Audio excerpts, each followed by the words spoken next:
that's how, no. Right. If you love music because it's cool, you don't love music. You love cool things. You love cool music and cool motorcycles and cool tattoos. You don't like music. So for me, what I like in music, and I like it on such an instinctive and gut level that I don't even question it. Welcome to episode 77 of the Bass Shed Podcast. My name is Ryan Roberts.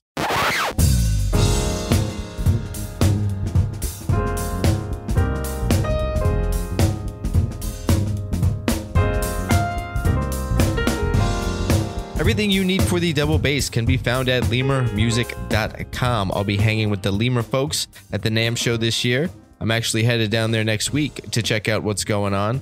I know they just received the Andreas Martin signature solo bass with an extended fingerboard.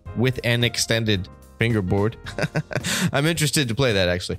Stop by lemurmusic.com. Check out what you're into and use the promo code TheBassShed, all one word, for 10% off. So, as I mentioned on the last episode, I'm personally interested in what the team over at Fine is up to. Fine is a platform for artists to sell their recorded work. The platform is designed to honor the artist's creative and intellectual property. I also mentioned that I'd be keeping you all in the loop. I did sign up for the website. I haven't uploaded any tracks yet because I have to track down what hard drive I have some older tunes on. From the artist standpoint, the website is laid out in a way that's super user-friendly. It's really easy to navigate. If you have some tracks or an album that you'd like to sell and be compensated more than a streaming service would compensate, head to Finay.com. Finay.com. That's Finay.com to upload your music. It is free. I received a text message from the guys over at Trickfish sometime last week telling me that they have a new product, the Bullhead Mini 500. The Bullhead Mini 500 is built around the acclaimed Mike Pope designed low noise preamplifier and is a superb 500 watt Class D amplifier. I'm going to try to play through it before the NAMM show and report back to you all about it. Stop by trickfishamps.com, check out their heads, check out their cabinets, and check out their preamps. Use the promo code TheBassShed, all one word, for 10% off. On the episode is bassist and composer Lance Morrison. Lance has been on the show before, so for regular listeners of the Bass Shed podcast, you might remember the chat with Lance on episode 48. For new listeners, Lance has performed and recorded with Rod Stewart, Alanis Morissette, The New Radicals, Leanne Rimes, Rick Springfield, Don Henley, Richard Marx, Volto, the Coors, Gavin DeGraw, and that's just to name a few. Lance is a member of Mike Campbell's band, The Dirty Knobs. Mike Campbell was the guitarist for the legendary Tom Petty. Lance is currently in between road dates with The Dirty Knobs, so we had a chance to connect and talk about the tour as well as a bunch of interesting topics. I'll have a link to the Dirty Knobs website at thebassshed.com/podcast/Lance Morrison 2. That's Lance Morrison, followed by the number 2. Check out their tour dates. It's going to be a great show. The Dirty Knobs is opening up for Chris Stapleton, which I'm a Chris Stapleton fan too. That's going to be a really, really great show. Lance is one of my favorite people to talk to about music and kind of like the psychology of where he's at during a performance or in the studio. It's always a great time to have Lance on the show. And here's my talk with session bassist, touring bassist, and composer Lance Morrison.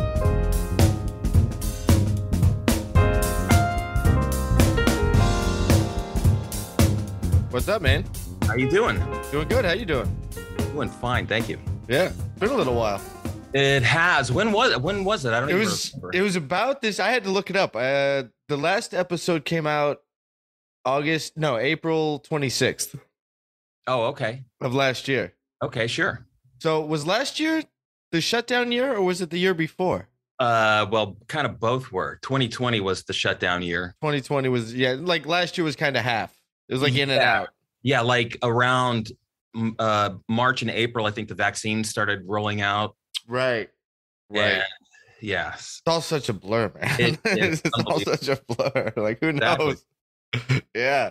But you're out there. You're back doing it again. You're on the road with Dirty Knobs. Yeah, exactly. Yeah. In fact, just we're on a little break now, and we're getting back out. Going to be opening up for Chris Stapleton. Oh, sweet. June. Yeah, that'll be fun. And in like October and first day of November, we're going to be opening up for the Who, which is Oh my gosh, dude, man. It's insane. Who's playing bass for the Who now? Because I heard Pino left. Yeah, John Button. Okay. Really cool guy. I don't know too much about him. He's great. Yeah. And, I'm he's, assuming. I guess an LA guy who's just been doing it, just like all of us. Yeah. And I also know the keyboard player, Lauren Gold, really cool guy. So we'll be opening for the Who, but I'll, also be hanging with friends, which will be awesome. That's amazing. So the last run you did with Dirty Knobs, where were you at? Kind of all over the US, but it was like we were playing like, clubs and small theaters and stuff like that, headlining, which was like we were supposed to be doing this March of 2020, but obviously that got shut down. So finally we got to tour and we were going to tour on our first record. And in the meantime, we made a second record. So we had two records to support. And no, it was great. And the crowds were just going nuts. Yeah. It was amazing. The first show was in Nashville at the Brooklyn Bowl. And I mean, it was awesome just to get to do that again. And just, everybody's happy to be out. Exactly. Seeing live music again. Exactly. Where's Mike at? Is Mike live in Nashville? Or is he out here? No, he's out here. Okay. Nashville seems like a good place for that band. For Dirty Knobs? Yeah. Oh, seems like it'd be really well received there. Totally. Yeah. I mean, everywhere we've gone, the reception has been amazing. I mean, the crowds have been awesome. Like every single show. Amazing. So, yeah, no, it's great. And that's cool. Mike's learning how to be a front man. He's doing a great job. And I mean, the crowds are responding. It's just, it's been a lot of fun. That's always inspiring when you see a front man who's really great at being a front man, or someone who kind of steps into that role and like quickly adapts to it. Like I'm starting to check out things about booking tours with this record I have coming out. And like the idea of being a front man kind of freaks me out a little bit. I hear you. Yeah. I get it. I don't, like I'd have to prepare a script or just not talk to him and play. Right. Yeah. Exactly. Like, the idea of it is like, what now? Like I'm comfortable with the music and the dudes, like everything's fine when we play, but now I have to talk. Like, everybody's looking at me. Yeah. Like, how you doing over there? Table 4. All right, cool. Exactly. No. And Mike, he was always, obviously he was just the guitar player, in the Heartbreakers, and just always seemed to be, he always looked like kind of a quiet guy to me. I mean, he would, throw rock shapes and stuff and be a good, guitar player. But it's a whole new thing to be a front man. Yeah. And to interact with the audience and get them to participate in songs and stuff. But no, he's taken to it like a fish to water. He had one of the best role models. Is. Exactly. If he just mimicked Petty, like, right. Yeah. Job done. Yeah. I get it. Yeah. No, he seems really comfortable just talking to the audience or in interviews when he's giving interviews.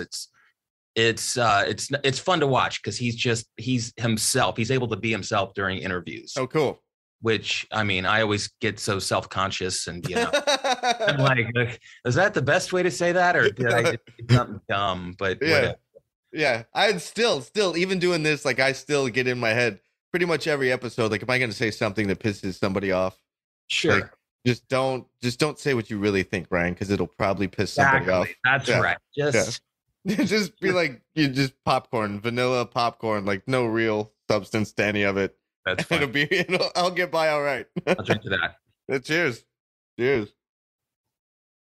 You're also doing some composing, I remember. Yeah, still doing that, although I haven't been able to do much of it in this year, just because, the Knobs rehearsed for a couple of months. Yeah. Basically all of January and February, we were just kind of, working through all the songs and stuff like that, getting ready, just getting used to playing again. Sure. With each other and just playing live with other people. And then, since March, we've just kind of been, on the road. So there hasn't been a whole lot of composing. I actually need to finish up a couple of tracks before I get back out on the road, in a week and a half. So what are those for? It's for a music library. Okay. Yeah, indie rock, which is fun. Yeah. You know, you can just thrash around and Yeah. So how much of that, when it comes to that, what do you do for drums? it depends. Sometimes we hire drummers. Go to a studio? Yeah, the guy that I co-write with, this guy Dave Feldstein, great writer. He can do it all, but usually the way we work is, I'll put the track together, and he's an amazing singer. Okay. And lyricist and everything. So he'll usually, write and produce the top line, and he's got a great studio in his backyard. I mean, it's amazing. Nice. And has a drum set up there. So Yeah. we need the drums. We'll usually, get it, at his place. Okay, cool. And then you do the rest. You do keys, bass, guitar. Yeah. I mean, I try, if it's a little rough, we try to hire somebody. Yeah. Like Bruce Watson is definitely a go-to. Pete Thorne. Okay. Around, for the more, depending on what it is. Yeah. But like for basic rhythm stuff, I can usually figure something out. Although Okay. I'm not the greatest guitar player by any means, but When did you pick that up? When did you adopt guitar playing into the arsenal? I've thought about it over the years, mainly just to teach it. If I can get through a couple of Hal Leonard books, I'll teach some 5-year-olds. Right. On a Wednesday afternoon. For I got an acoustic guitar, like a nylon string guitar, when I was in high school, probably like 10th grade or something like that. Okay. My mom probably saw it at a garage sale or something. Yeah. Here you go. And I'm like, cool. So I was always messing around with it, but I never really studied it. Yeah. I just write songs on it or whatever and mess around. So, but I have zero real guitar chops, at all. It's just, I mean, my one chop is my one chop. I have one chop. No, but it is. It's or my favorite thing to do is just drop D tuning and then just move your finger up and down the fretboard. It's Sure. Throw a lot of distortion on it. That I can do really well. Yeah, let's rock. Yeah, any kind of eighth notey rhythm stuff I can usually get, and just the simplest little arpeggiated, top stuff. Yeah, but, it seems like the pick, man. I don't think I could. I don't play bass with a pick. I think that would. Yeah, I couldn't. No, I can't do it. Yeah, I started playing bass with a pick, so the pick is no problem. Yeah. So yeah, I don't think I could ever really fully. I don't think I could get out single note lines on the guitar without staring at it and Yeah. That's my problem is there's sort of a looseness with guitar playing that you kind of have to have, just you're muting some strings and you're kind of picking across the other strings to get to the note or something like that, and my guitar playing is very much like bass playing. It's almost too clean. Okay. There's no guitar-ness to it. Right, there's no grit to it. Yeah, I mean, it's hard for me to add that in. Playing like a simple line or something like that. Single line is fine. And the bending too, that's the hardest thing. Seriously, bending a note and then, in tune and then adding vibrato. Oh yeah. For the first, it took me about 10 years to figure out what vibrato meant on a guitar. Right. I just hit a note and let it hang there and, didn't know. There's all that guitar guy vocabulary that comes with the instrument. Totally. Exactly. Which I would like to say this publicly, and this will probably put somebody off.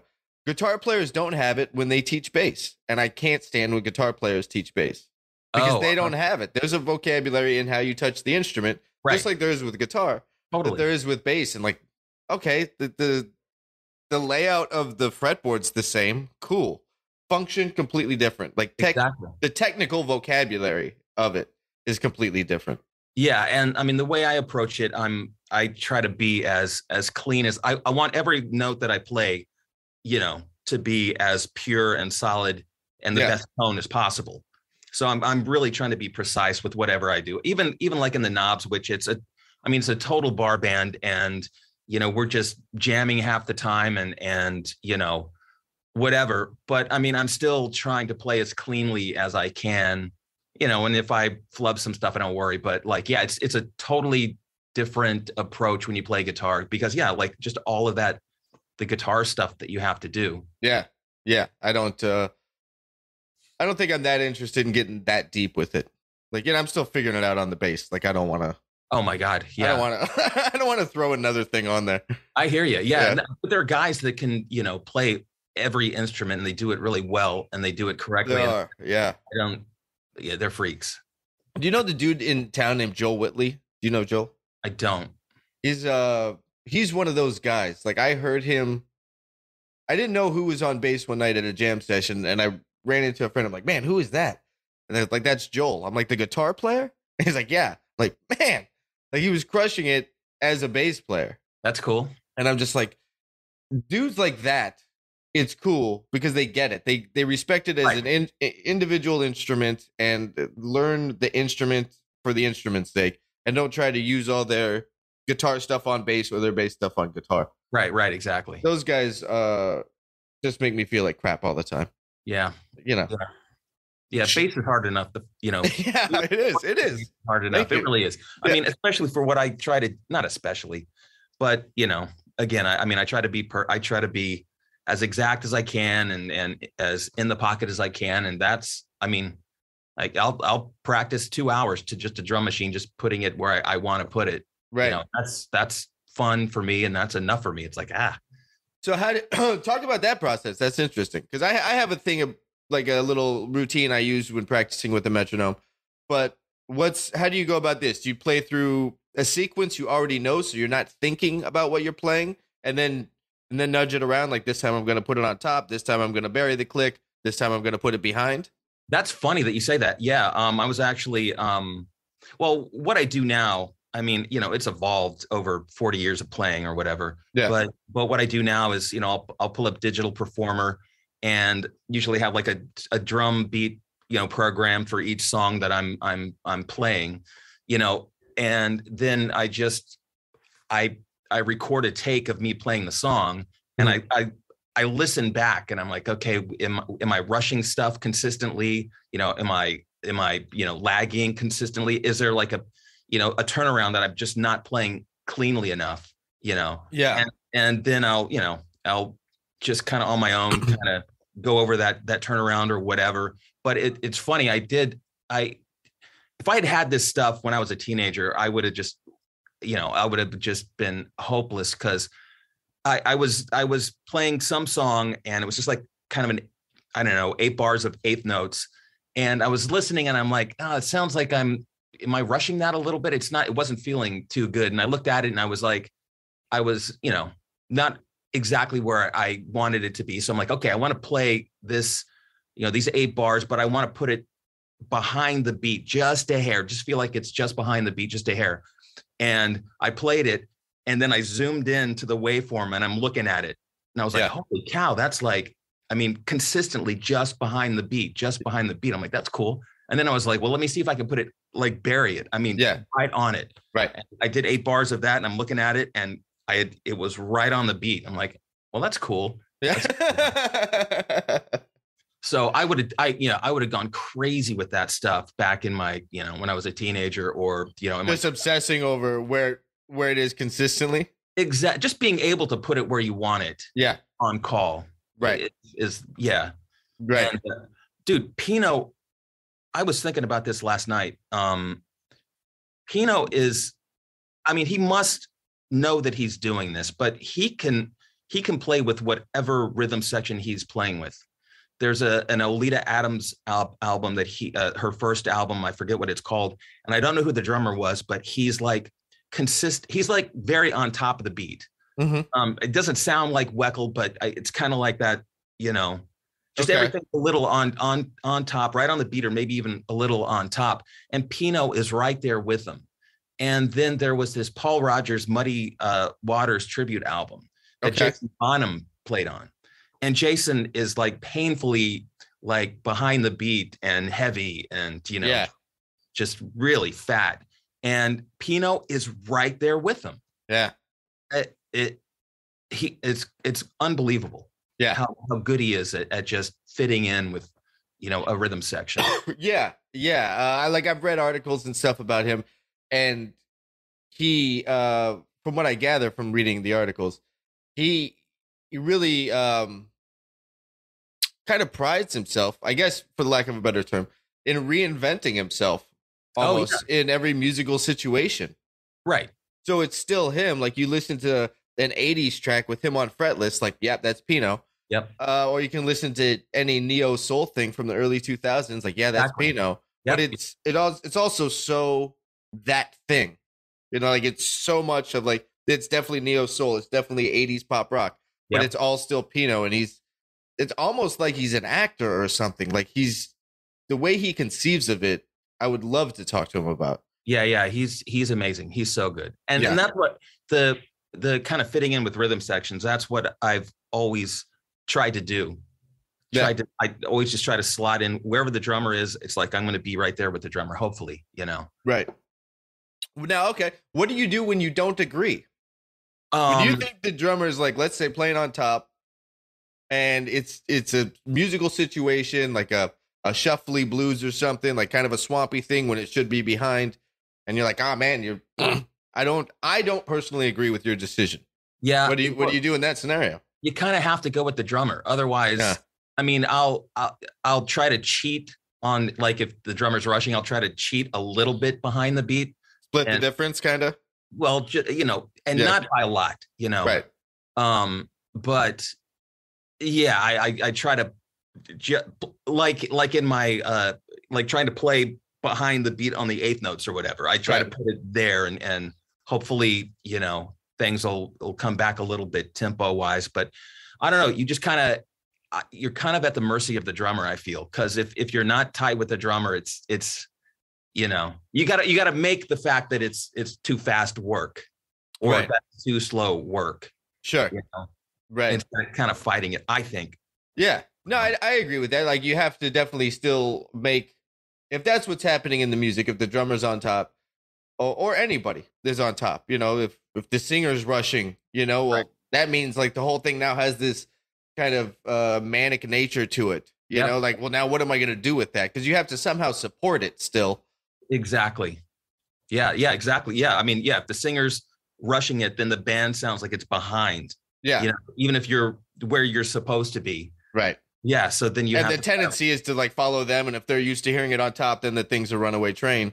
Right. Because they're just going to stay on top and keep pulling the band faster. Well, I mean, I don't know. I've spent so long trying to be, like I said, perfect and trying to keep the groove consistent and all that kind of stuff. I mean, with the knobs, it can go any kind of way, and the crowd loves it. I've learned to go with it and to not judge myself like, it should be consistent, but the fact that it's breathing and moving around but as long as it has attitude and stuff like that, it's working. I do have to not judge myself, and I don't. I mean, I'm like, because I know I'm not the one. I'm not the one that is, speeding it up, in the chorus or whatever. It's probably better that the tune is moving around like that than if I'm like, no, we got to keep it right here, and I don't know. I mean, do you regularly go there in your head during live performances when tempos get pushed and pulled? Oh yeah. Or things aren't so systematic? Yeah, I'm really bad at that. I mean, I'm constantly, monitoring myself. Yeah. It's like, what am I doing? Am I playing okay? Am I not? And it's not so much that, I used to be really hard on myself. Like if I made a mistake, like that was the worst thing that could possibly happen. I would just make sure that I never made a mistake, as impossible as that is. Sure. But I don't think I make enough mistakes these days that it affects a song, I mean, I'm sure. Now, when you say mistake, to what degree are we talking? Are we talking about like there was 1/16th note that was a little bit too long, like the nature of feel? Or you just like hit the A string and you meant to hit the D string? Exactly. It used to be, I swear to God, like when I was touring with Henley, especially early on, it was a mistake was, okay, that eighth note in the second bar of that verse was just too lagged, you know? And Yeah, I mean, I used to be like that, but now, no, it's like, okay, instead of, going to the D, I hit a G. It's like, Yeah. all right, whatever. I wasn't paying attention. Yeah, But no, yeah, I wish. I've had this thought actually recently, and I wish that I could be as loose and sort of non-judgmental of my playing when I'm rehearsing live. And I don't know why I can't do that. Really? Like, That switch kind of gets flipped internally? yeah, it's like, I'm okay now this is for real. I don't know if it's that, now it's for real or what it is, but it would be it's like, maybe it's like the live version equivalent of red light syndrome. Yeah. Yeah, but it's not like I'm not freaked out about it. Right. But there's just that monitor that switches on. It's like, okay, now you have to make sure that you play it correctly. Yeah. That in rehearsal, I don't worry about it, because I know the song. I know I'm going to play it well, and it's almost like in rehearsal it doesn't matter because no one's hearing it. Yeah. But there's kind of no accountability. Yeah, and I mean, I probably play exactly the same in rehearsal that I do live, but there's just that extra freedom, inspiration that pops up because I'm just, I'm not stressed out. I'm not like really monitoring myself like when we do a live show. So is there a time in the live show where you can kind of maybe halfway through or towards the end, when you've been in the show for, the majority of the set, where you can finally let go and just like be in the music? It's funny, like that reminds me, like back in the Henley days, I would be like really nervous up until I heard somebody else in the band miss one small note. Okay. Then you had an allowance. Then exactly. I wasn't the first guy. They gave you permission. Yeah. Totally. Then it's like, okay, all right, but no, I mean, even the last song of the show or whatever, I'm like, okay, how are you playing this? Mm-hmm. Just this little, voice in the back of my head is, is always kind of, so I never get, I mean, if I'm doing a cover gig, at a bar or something like that, I mean, that's a whole different thing. That's like a rehearsal. Yeah. It's like we're all having fun and we're entertaining the people. And I should have that exact same mindset when I'm playing with the knobs. But for some reason, like, playing with the knobs or playing with whoever, like an actual, real artist. Yeah. At what I think is a real show. Yeah. I just get a little, just enough that I notice it. And I wish that I didn't have that. So then when you're in the studio composing, is there just like this kind of weight that's off your shoulders because it's just you sitting there in the studio and you can go over it 1,000 times and everything can be so systematically precise? Exactly. And, or not even, it doesn't even need to be precise. Like, I do try to, when I'm putting a track together, I'm not trying to make it perfect. I'm trying to make it feel good. Okay. And if I'm a little off, or if I do something that's not perfect, but it feels good, I'm like, cool, man, that's good enough. And that was also like when I did a bunch of sessions, I mean, I never got, red light fever because I think I knew that it's like, if I made a mistake, we can always punch in. Yeah. But but I definitely don't. Because you're recording and you can always, fix something or punch in or whatever. I don't have as much of a okay, we've got to get this perfect. Right. Live, there's no do-overs. Yeah. And I should talk. And I see so many musicians that look like those guys just look like they're just having fun and they're not judging or stressed out at all about their playing. I'm like, how do you do that? I mean, Mike is one of those guys, and that's why I'm guessing that's why he's a, Rock and Roll Hall of Famer, and he's as successful as he is. Have you talked to him about it? Not really. No, really. I mean, another part of that is also, he actually is and he's done it for so long, but he's a really good showman, and he can get up there and inspire people. And I don't consider myself a showman at all. Yeah. Like I play music. Right. And I can only kind of be myself on stage. Yeah. And that's probably boring in a lot of ways. But like, I only laugh because I'm convinced I'm the same way. But like, for instance, I swear to God, and why am I looking around like? I don't know. It's your house too. Like, who's going to show up? Right, exactly. No, but like the whole thing of getting the crowd to clap their hands, I can't do it. Sure. I won't do it. Yeah. Like, I'll let everybody else in the band do it because I just, for whatever reason, it's like, that says to me, oh, I don't know. It just doesn't seem to be authentic. It's not what I want to do. Right. So I feel like I'm just being an actor or something. Sure. I mean, that's what being a showman is, you know, those people are, I think it's in their blood that they're entertainers. Right. You know, and they have to get people engaged, and it's on a core level with these people. Like, they need it for their personal validation to get everybody involved and hyped up and excited. Like, they're excited. I don't have it. I don't even think I'm moderately inspirational. Like, hey, if you like it, you like it. Like, I'm not gonna try to coax you into clapping your hands. If you want to clap them, clap them. But, you know, yeah, exactly. Do whatever you feel like. I don't care. I kind of feel the same way. And I was talking to Mike about that actually, because he was talking about how he loves playing in front of an audience and sure. and you know, feeling the connection and feeling the energy off of the crowd. And I don't feed off the energy of the crowd. I feed off the energy of the band. Same, man. But I think a part of that is, you know, the knobs are a different thing. I mean, I was always, anytime I did a big tour or something like that, you know, the crowd is cheering, you know, Don Henley or Rod Stewart or whoever. They're not cheering me. Right? Yeah. So it's like, but you know, Mike is up there with his band playing his songs. Yeah. And so he's, you know, the energy is, you know, directed towards him. Right.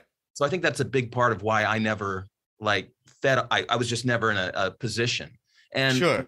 And now it's a little different because, you know, I am a member of the Knobs, but it's still all about Mike. You know?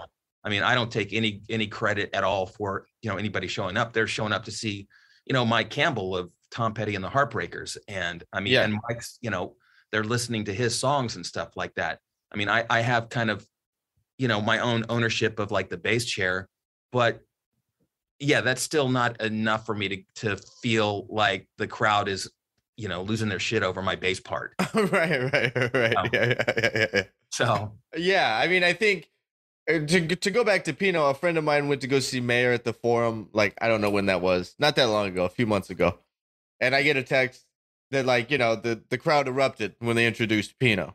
And Pino's got this, like, kind of the resurgence of fame, not only among bass players and musicians, but like now towards normal people because of Mayer.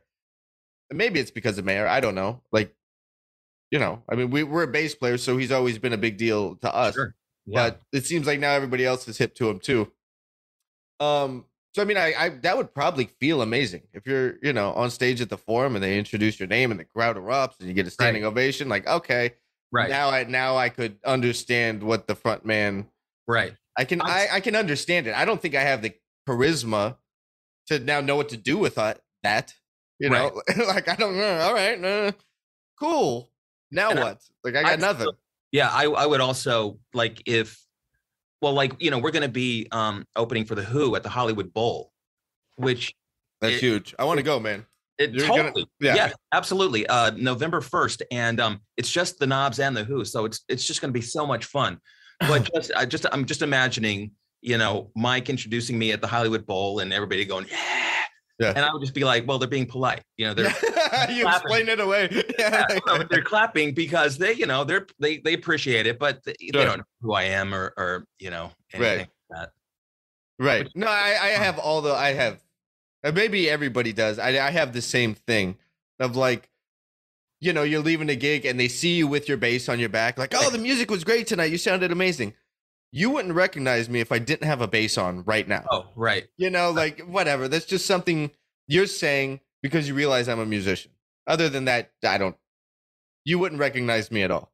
Right. Right. You know? I mean, yeah. So Yeah. I explain things away like that in my head all the time. Yeah. I used to be a lot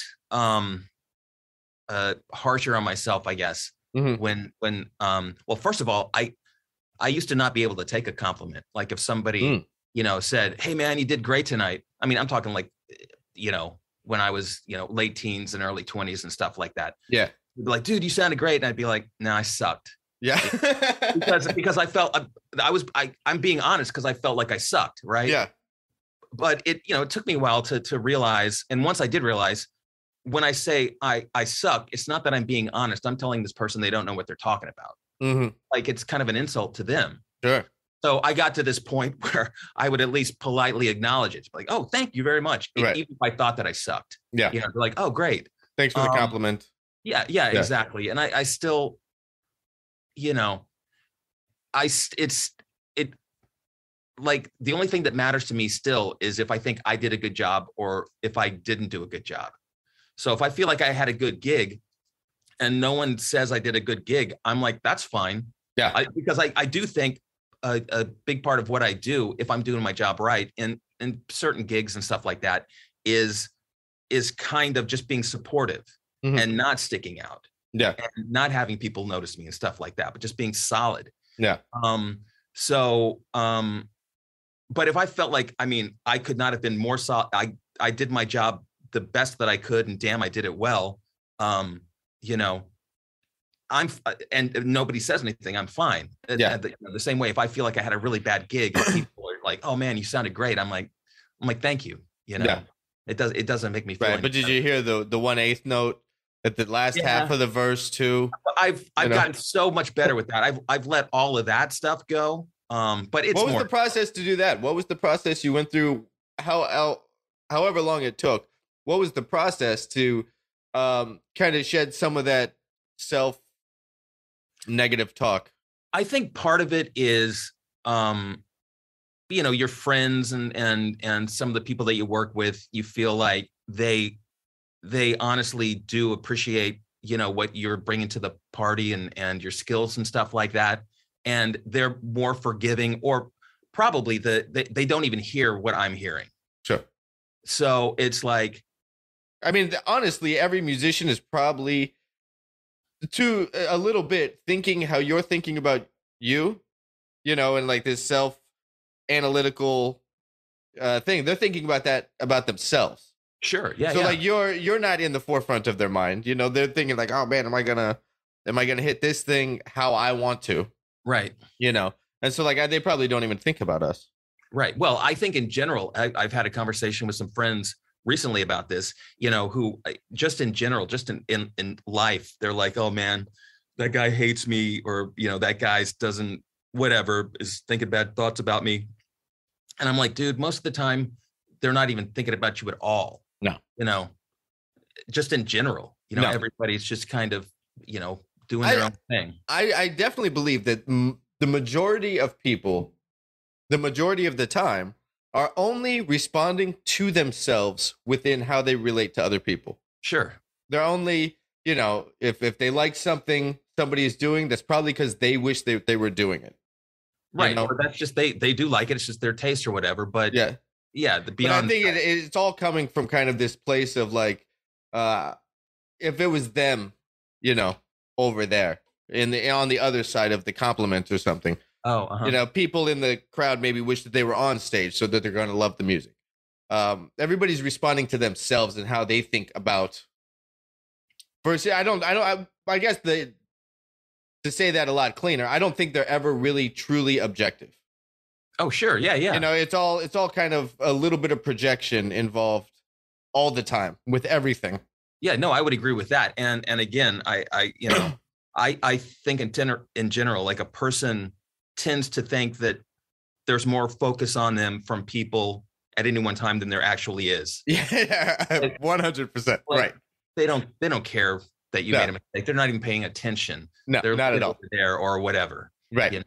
Or if the mistake happened in the bass chair, how does that affect them? That's it probably didn't even register. It's like, okay, mistake, whatever. Yeah, like whatever. Unless it's like some kind of, like the the Van Halen, what was it?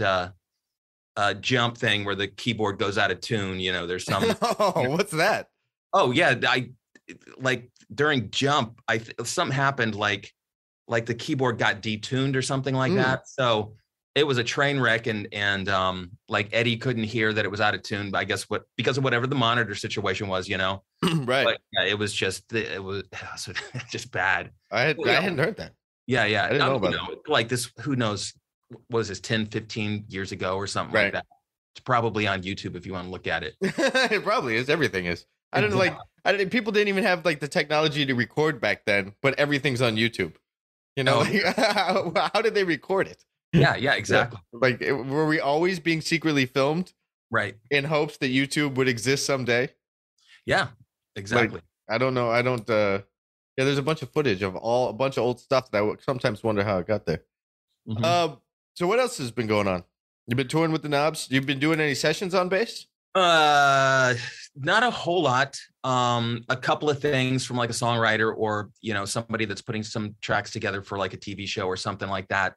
But I've just been so busy and so focused on the Knobs. I feel like, this is the first kind of band that I've been in, that is now tour. Well, I was in Volto, and Volto, we were signed. That was like the instrumental band with Danny Carey. And okay. So, but we did like one tiny little tour and stuff like that. And it was just, we were all so busy that we never made it like a real push to be and this is kind of like the first time that I've been in like a real band. And so I'm just kind of focusing on that and not worrying about other stuff. Okay. Now within the band, so it's a band.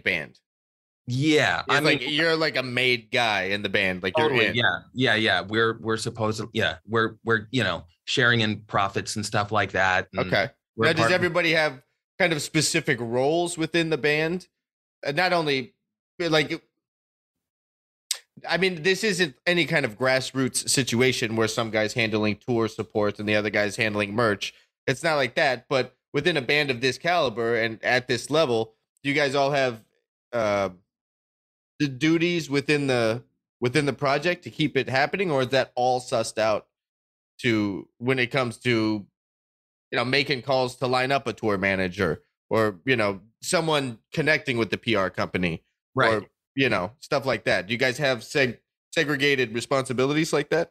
Well, in the band, it's kind of like a pro band in that we're signed to BMG and we have management, and so we have everybody taking care of that. Sure.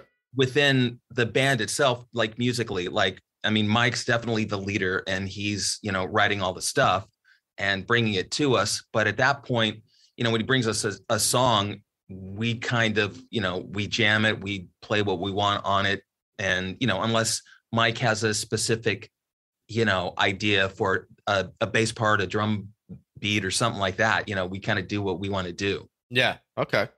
So there's still a lot of freedom musically, and even like there's not a lot of heavy responsibilities to keep the machine moving. Like, no, not at all. All that stuff. That's great. Yeah, exactly. Yeah, it's like I said, it's like the first like real band that I've been in. Yeah, nobody's trying to hustle a gig somewhere or trying to do promo. Like that's all taken care of. Right.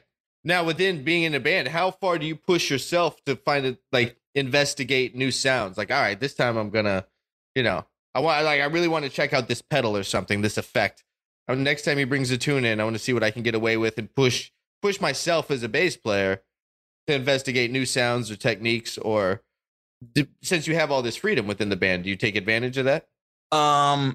Yes and no. I feel like there's definitely sort of a sound of the band. Okay. And for me, it's like, I think the main sound is a P bass with flats and a picker fingers, So that's kind of the sound all the time. There's very few exceptions to that rule. Yeah, but it's a rock band, Sure.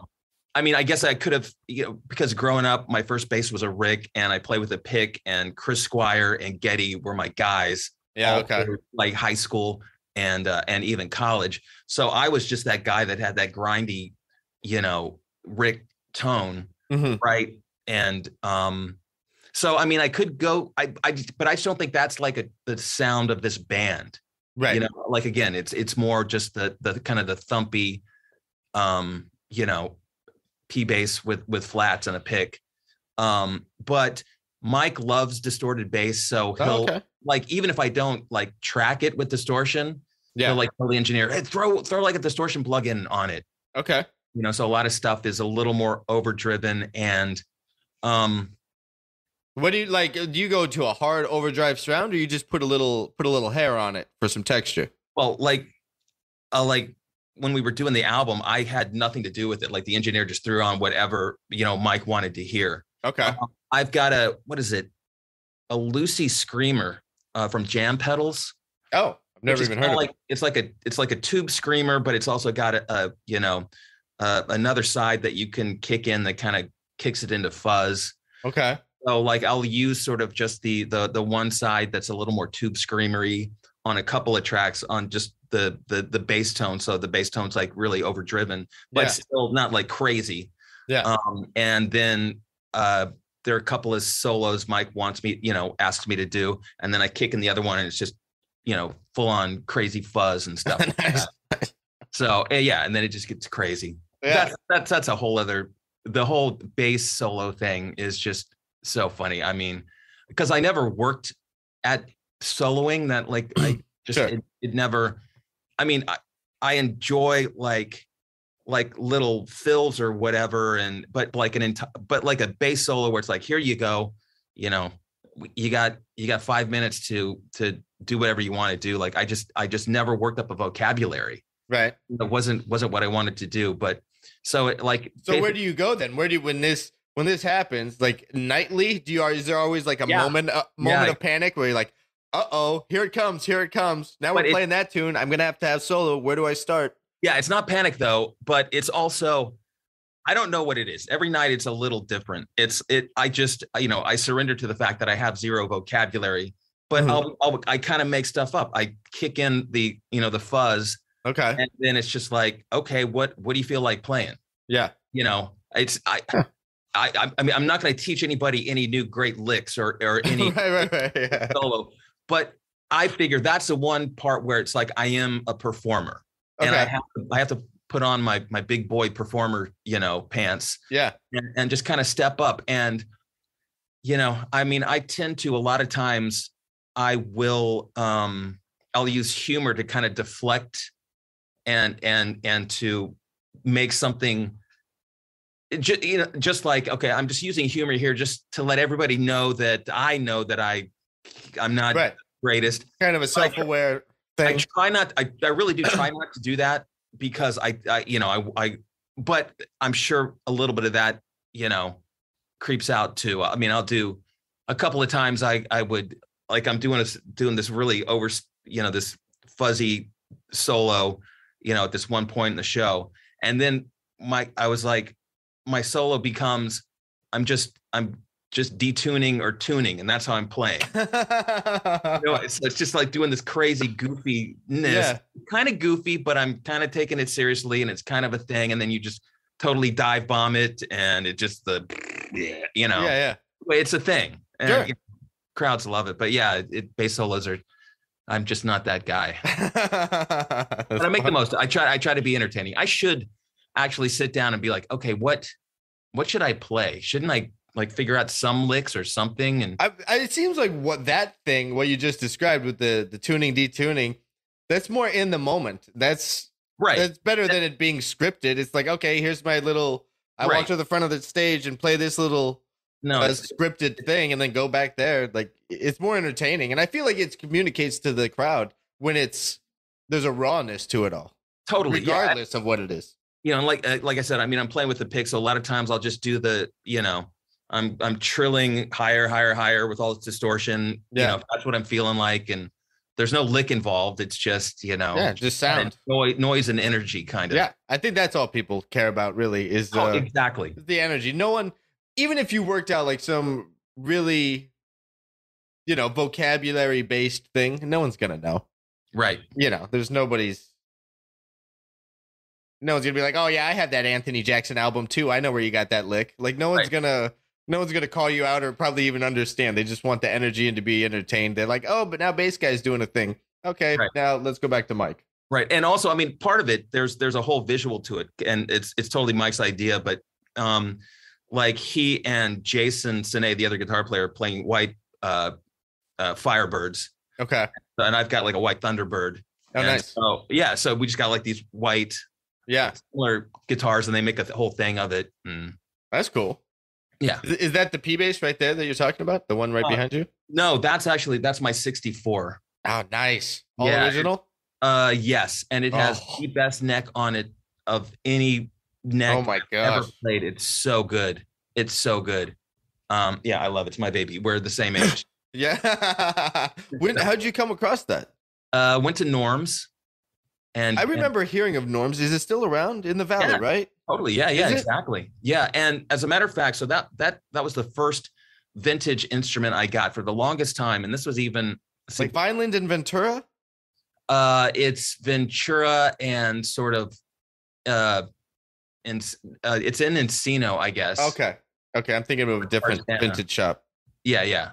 But for the longest time, I had zero desire to get a vintage instrument because from my experience, I would go in and do sessions and get a tone that I thought was amazing, and then after the mixer and the mastering guy got done with it, like I didn't even recognize the tone. Right. I'm like, so why should I get a vintage instrument? And that has all this character to the sound, and then they just wash it out, and it could be a Squire with flats. Exactly. Yeah. And that's what happened. One track I had my Rick, and I did the Rico sound thing. I had like the treble pickup going to an SVT and the bass pickup going into the board, and it was, dude, I'm telling you, when we were tracking, I was like, oh my God, I'm Chris Squire. And I was doing all this crazy. It was so much fun. And I was so excited. I could not wait.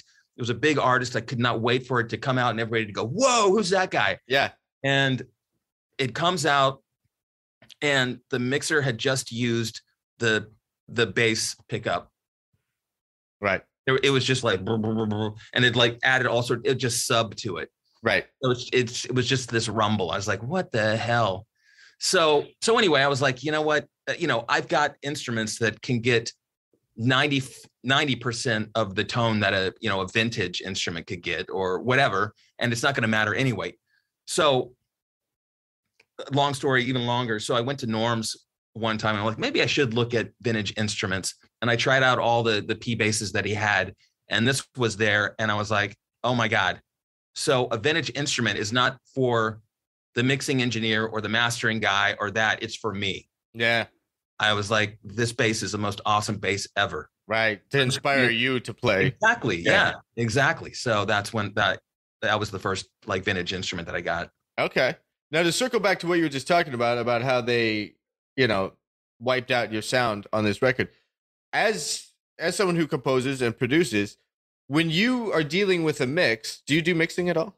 Yeah. Okay. I usually mix and master my own stuff. When you're doing a mix, what do you give to the sub territory in a mix? Do you put the kick drum down there and the bass on top, or do you put the drums on top of the bass? Because that's always a thing in mix. Sometimes they just assign all the sub frequencies to the bass and then make the bass as round as they possibly can so that everything sits on top of it. And then other times they put the drums down there and the bass can have a little bit more character on top in the mix. So how do you treat it? Do you mix it like tune by tune or project by project? It's definitely project by project. And hopefully there's some kind of reference or it's like, hey, we want to do something like we just did like some 70s stuff, like 70s AM radio, like, Bread and Seals and Crofts and stuff like that. Yeah. And so going back, listening to some of that stuff, like it's hilarious. Like this one Bread track that I was like, okay, I'll kind of reference this. I mean, the tune had nothing to do with it, but it's like, I'll mix it like that and sort of arrange it like that. And like the bass is, pan to one side. Right. And, just craziness like that. Yeah. But I feel like mixes were the wild, wild west back in, the early 70s and stuff. It was kind of just like record and get it out. Exactly. Yeah. And also back then, I was thinking about this too. Why was I thinking about this? But like, yeah, oh, that's why.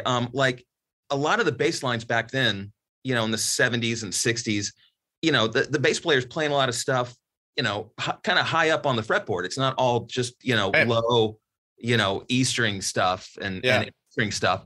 And I'm sure it's because not that they couldn't record low end back then, but they just didn't mix any low end into it. You know, just the playback, your AM radio would never hear it. The you know, the home hi-fi systems of the day really couldn't reproduce it. Yeah. They never mixed it with I never thought about that. So, you know, so you can play up high. You need to kind of play up high to kind of poke out. Yeah. And these days, because especially with digital, you know, you don't have to worry about putting too much bass in a record grooves and having the, you know, the needle bouncing all around. Right. You can just throw as much low end as you want on it. So everybody, you know, the thing to do is to play down low. And, you know, a lot of tunes in the knobs, I intentionally kind of play it an octave up of where I, like a normal modern guy would play it. Okay. Just because it's like, you know what? I mean, that's the way they used to do it. And yeah. I mean, why not? I don't want it. Everything doesn't have to have the biggest, fattest, most modern. No, you know, by the time the audience gets it, it's going through, you know, a tower of subs, you know, with the crossover and all that stuff. So they're getting their due amount of low end, you know, but it's regardless of what octave you play in. Yeah. It's fun playing up, you know, an octave. Yeah. Just because that's, again, like a lot of, you know, McCartney used to do a lot of stuff up there. Yeah. A lot of those guys back in the 60s, especially would play it up there. Yeah. I never thought about that as it would relate to the mix. So what kind of, do you like writing things from that time period? Like when you are composing? Oh yeah. Yeah, totally. Was that one of your favorite time periods to kind of replicate or to pull from? Sure. I mean, it's a little more, I probably my favorite time period is whatever's the easiest. Usually, but for me, that means like indie rock stuff usually. Yeah. Like eighth notey and maybe a little quirky and stuff like that. And doesn't have to be too exacting. I mean, that was the challenge of the 70s stuff, is like, you know, you had real studio musicians back then. You know, you had the Wrecking Crew and you know, so it's like, okay, I've got to come up with a part that sounds like it was played by like a real guitar player and stuff like that. So that was the challenge there. But still, it's fun. I mean, there were so many great songs back then, you know. There was. Yeah. So it's nice to, it's like, okay, the challenge is to, you know, write a good song. A funny side note to that is there was a song that I wrote in college, and you know, musically it's okay, but lyrically it's just the most college-y, precocious thing is the way I'll put it. But I was like, hear it. I'll send you a copy of it. All right. Yeah. And it's the one that I kind of breadified. Okay. So it was like a song that I wrote in college. Very sensitive, precocious college guy. And yeah, and that became a, you know, library classic now. Nice. So yeah. Nice. But you know, I think the most fun thing for me doing, especially like these kind of the library stuff, which is usually like vocal oriented, and there's usually like a concept like 70s AM radio, or, you know, 80s rock, or, you know, 90s indie or whatever, or even like modern stuff. Like, you know, we'll get some band references, like, yeah, write something in style of this. And I've, you know, discovered so many cool bands that I never would have heard. Okay. And I'm like, oh, that's actually really cool. Yeah. And then listening how, you know, that band, how their production is, and, you know, whoever produced that, and just, you know, it's really nice to kind of just get in the weeds on a bunch of different types of songs and music. Do you find yourself, when playing with an artist or a band, in this scenario with the Dirty Knobs, pulling from what you've learned? So like, if you're going to try to duplicate a vocabulary of the 70s for something you're writing or producing, now when you're playing with the knobs, this is like, okay, I'm going to go a little bit more 70s on this one. I'm going to play, you know, my eighth notes like Stingwood with the Police on this one. And you're just pulling from all these influences tune by tune throughout the set. Yeah, exactly. And that goes like I said, playing, higher up, an octave up Sure. is kind of, an example of that. Yeah. But I think that's an underrated thing, actually. But also, I mean, I think in general, Mike, and he says that all the time, like his thing is like 60s rock. That's like his favorite time period. Sure. And he's always going to kind of play in that style. And so I feel like I've been meaning to, I should shed more 60s stuff just to get more in that zone. 60s rock stuff, like yeah. The Stones and the Beatles, and I mean there's all that stuff. I'm trying to think of like when I think of 60s, I always think of like British bands when it comes to rock, right? And then like soul stuff when it comes to America, right? But like Birds, maybe, that's and Crosby, Stills and Nash, and like just all kinds of like early stuff. Yeah, just to see what the approach was. I mean, the Beatles, I did this thing. I mean, I kind of came late to the Beatles. I always liked the Beatles, but I had friends in high school that were like, they were maniacs about it. Yeah. And I was like, kind of turned me off. Like the Beatles cult turned me off to it a little bit. For me, I was kind of snobby. This would have been like late 70s, early 80s. I was like just like audio snob, I guess. It's like the Beatles, that stuff sounds old. Like, let's listen to Kansas, man. Like Kansas, or Boston. Listen to how a Boston record sounds. Yeah, Beatles sound anyway. But again, I always liked the tunes, and I always liked the songs where they'd come on. But I literally had a born again Beatles moment, like in my early 30s. Just one day, I was like, oh my God, I get it. I get it. It's not even close. That they're the best band. What record? There was no record. It was just one day. Just one day I just realized, and I don't know exactly why, but it hit me. It's like the cult, the Beatles were always around me. I mean, how can they not be? Sure. And I was like, yeah. And then just one day I was like, oh my God, I get it. And one of the things that I ended up doing, there was this book, I think the guy's name is Mark Levison, that's called like the Beatles, the complete recordings, where he documents like every single day that the Beatles went into a recording studio. Oh, wow. And what they recorded that day. Yeah. And so like, 64, April 64, they did this and blah, blah, blah. And then they did the album version of this song. So you're like, oh, they did that. Anyway, he talked about all these different versions of all these songs that that were great, but you never heard them because they were just, they didn't use that version. And then they released these CD set called Anthology, I think. Beatles Anthology.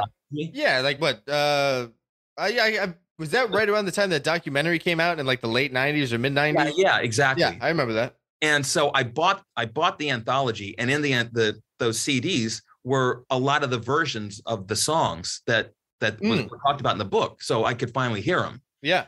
So I got this idea. I'm like, okay, I am such a freak. I went from the beginning of the book, and I'm like, I'm going to go like chronologically. Yeah, and check them out. Like, all the everything in order. It's like, okay, on this day they did "Love Me Do" this version, and it's like, okay, it's on the anthology. Yeah. So I would learn the bass part. Oh wow! And then the next day they did the album version of "Love Me Do." It's like, okay, well, let me learn that because I wanted to go on this Paul McCartney journey and just go literally day by day and watch and see if I could figure out how his playing progressed. Because in the early days there's a lot of 1 and 5 stuff, or just kind of the walking bass. Yeah, I mean the early stuff. He's just duplicating the left hand of a boogie woogie piano part. Yeah, and then he's doing Dear Prudence, and he's doing something else. It's like, what? I mean, how do you get there? So I think I got through Rubber Soul. Okay. Before I was just like, I got plenty of other stuff to do. I gotta I gotta check back into life. Exactly right. But yeah. So I mean, Paul McCartney he's got to be my favorite bass player. Just because what he does, the way he supports the song melodically, and how creative he gets, and just his whole approach. Yeah, he's I just Now, because he's a multi-instrumentalist and a songwriter, and he's coming from as a bass player, he's got all this other approach to the song, right? Because he might have written it, he's probably singing it, something. So he's thinking about the bass not from a bass player mentality. You know? And he started off on guitar, right? And he probably switched, I don't know that much about it. I think he started off on guitar and they switched over to bass. It's like we need a bass player now. Yeah. So it's like okay, but yeah, he still plays bass like a bass player. He does. I think there's crazy. There's definitely like a part within. Now I have not studied him to the degree you have. You should do it. Start from the beginning. Get the anthology CDs and all the albums. Yeah. But I do. There's noticeable shifts in his playing for sure. That, I mean, obviously there's noticeable shifts in the Beatles where they're just kind of mimicking, the soul music that's in America, but they're doing it as Brits. Right. Okay. And then they really finally kind of find their own sound, where it gets out of this just duplication process. Right. And then they find their own sound. And I think it wasn't too far after that you can really hear McCartney start to develop his thing. Oh, yeah. Like kind of focus on the bass playing in a new way. And he wasn't just doing a left hand boogie woogie pattern or a 1-5 thing or just holding down, roots. He was kind of coming up with lines that were a little bit more unique. Yeah, amazing. Yeah. And I mean, the Beatles, the thing that still blows me away about them is, I mean, they just kept evolving and trying something new. Mm-hmm. And everything new that they tried was awesome. It wasn't like they tried something new just to try it and it was just, let's try something weird. I mean, everything they tried and everything they wrote is just so great. And they their last album was freaking Abbey Road. Right. And it's like, it's just unbelievable. Yeah. It is. It's funny because there's an element, and I think this happens in anything within the world. You get to a certain level of celebrity that you'll always continue to be a celebrity. I don't think the Beatles could have ever tanked because they were already the Beatles. Everybody was just drinking the Kool-Aid. I like this. People are just like, I love the Beatles, so whatever the Beatles put out, I'm gonna find amazing. If I love a stand-up comic, I'm gonna think everything he or she says is hilarious because at some point I connected with them, 5 years ago and thought they were hilarious. Now in my mind, they're always hilarious no matter what. There's something about that audience member mentality. They're like, once you're in, you just kind of give yourself over to them, right? In a way. I mean, I know there's people I follow their career. It's like, whatever they put out, I'm probably gonna love. And I try to. This is something I work on. I try to continue to train myself to be completely objective, right, about what I'm listening to all the time, regardless of who it is. Right. So it's like, man, I loved that record. This one, no, I don't know what happened there. That record sucked. Right. But it's the same guy. That's something I work on. I want to stay completely objective and appreciate the art for what the art is. Right. I don't know. Maybe I do that. I don't think I'm doing that with the Beatles. I didn't want to accuse you of that, but it got me thinking. Yeah. No, that's good. But I was also, I'm like, okay, what do I have any other examples? Like Rush is a good example of, I mean, after Moving Pictures, they lost me. Like I was, my two favorite bands were Yes and Rush. Right. Like, and so I'm like, woohoo. And, and then Signals comes out and I'm like, which was the Rush album after Moving Pictures. And I'm like, yeah, maybe there's some stuff. I mean, I was still kind of, I was like, yeah, Rush, Rush album. Woo. And, so I was still kind of excited, trying to be excited, but like definitely there's some headwinds at that point. I'm like, oh, this, Yeah. I have that kind of thing with like some jazz guys. Like there's some stuff Miles did later in his career or Coltrane that's like, that stuff's not for me. Uh-huh. But I always ask myself, what is it about me that's not identifying with that in the same way? Am I keeping them? Let's say I loved the Coltrane 60s quartet, but then when he went off to go do this really, avant-garde thing, is that only because I like him for how I kind of got introduced to him. And does that mean I really liked it for what it is, or I just thought I should like it? Like I right. second guess my own motives Oh, when it comes to how I react to art all the time. I heard the '60s quartet first, so now that's who Coltrane is to me. If he goes on and does this other thing, well, it's not that. But I loved this. Well, did you love that for that, or did you love that because you thought you should love Coltrane, and that's just what Coltrane was doing then? That's where my mind goes. No, I like it. And I think about this a lot in this way. Like what I like. Yeah. And I am 100% okay with that. Okay. And 100% protective of it, I guess. And I don't question it at all. Mm. And I don't wonder, I don't care if it's cool or not. Like, I'm sure I love all kinds of music that's not cool. Right. I'm sure there's cool music that I cannot stand. Sure. I remember like one guy, whatever, I saw some comment somewhere. And it's like, yeah, man, I love this music because it's so cool. And I'm like, that's how, no. Right. If you love music because it's cool, you don't love music. You love cool things. Right. You love the idea of like, if you like that, then you're cool too.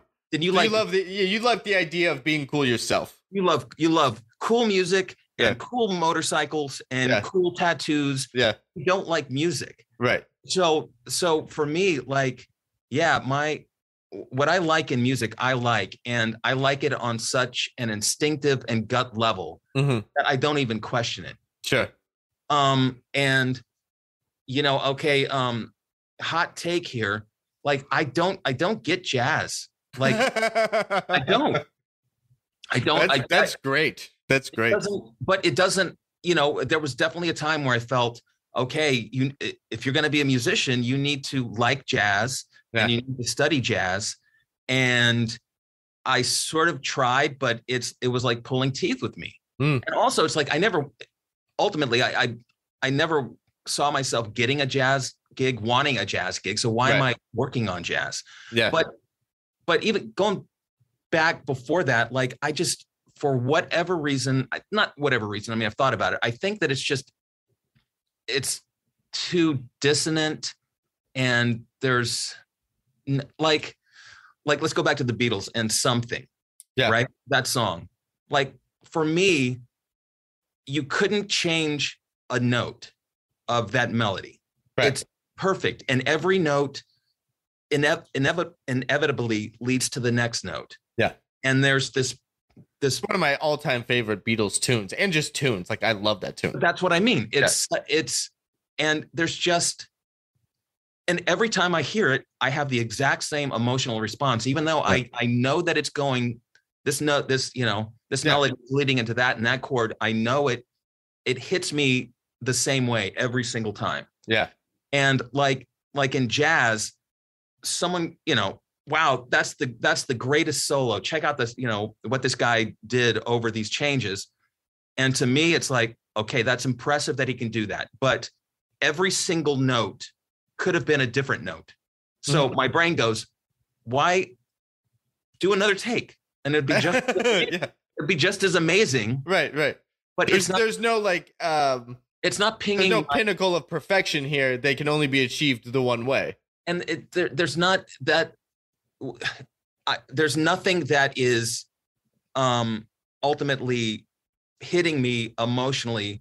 It's like, yeah, that it could have been that, or it could have been that, and that works, and that's great, and that's amazing. That it just, it just doesn't hit me emotionally. It never has. I just think it's because it's so complicated, and in a way it's so random. Not that it's random, there are rules and stuff like that, but like I said, the melody for Something to me could not be any different. Sure. But the best solo over whatever changes could have been played a million different ways. Yeah. So when you go back out with the Dirty Knobs, and what part are you in the States on that? Yeah, we go back out this Friday.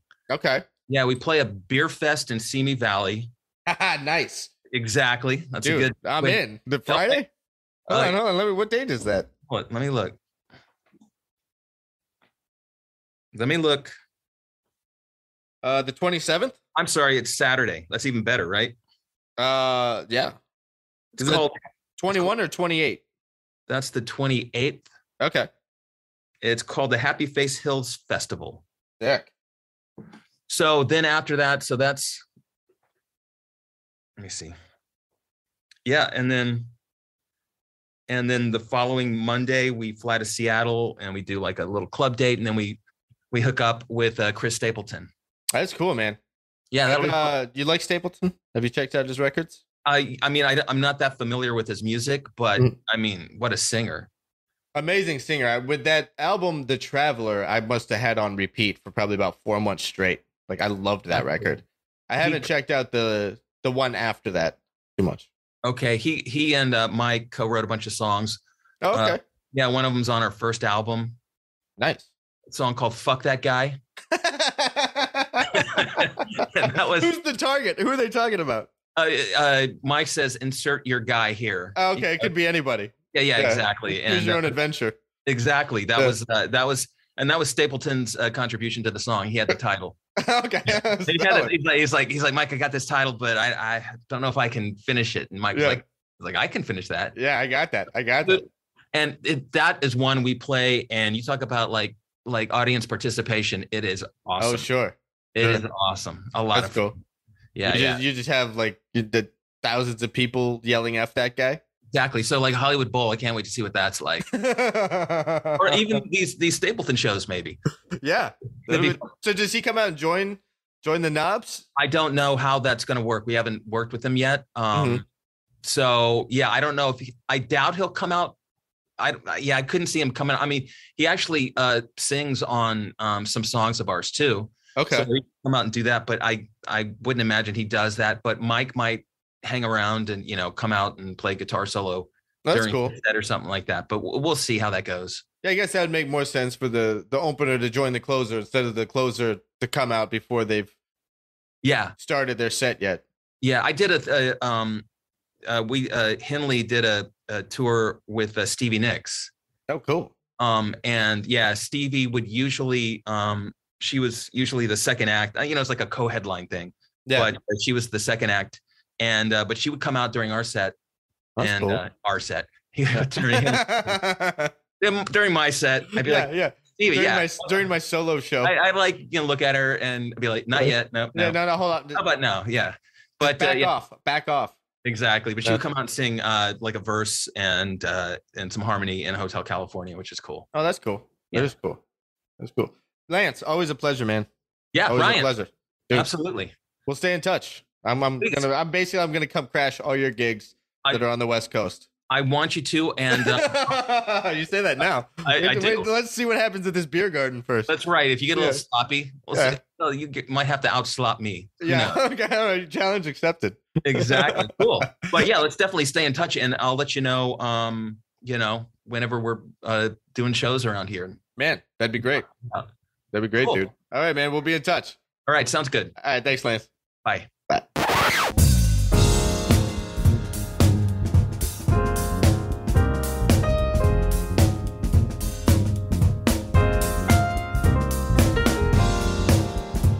You are enjoying the Bass Shed podcast, please hit subscribe wherever you are listening to it. I'm honored that this podcast has grown like it has because you all take the time out of your lives to listen to me rant and butcher last names.